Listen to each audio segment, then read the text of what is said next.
তাকে পরিচয় করে দিচ্ছিলাম পিঠাগুলোর নামের সঙ্গে এবং বাংলাদেশের ঐতিহ্যের সঙ্গে, যাতে সে বড় হয়ে এই ঐতিহ্যগুলো ধরে রাখতে পারে। সে বাঙালির তো এটা অনেক পুরনো ঐতিহ্য, তাই আর কি এটা হচ্ছে দেখতে আসলাম আর কি।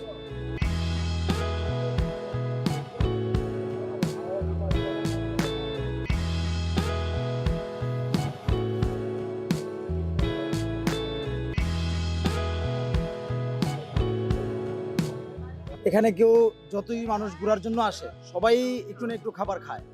আর আমাদের তো অনেক রকমের পিঠার যেহেতু আয়োজন আমরা করছি, তো সব পিঠাই মোটামুটি সবাই টেস্ট করার জন্য আগ্রহ থাকে। এখন মনে করেন বৃষ্টির মতো আছে, বিকেল বেলা আরো আইটেম বাড়বে। এখন মাল রেডি হইতে আছে, আরো অনেক আইটেম বাড়বে, 30-35টা তাই নর্মাল।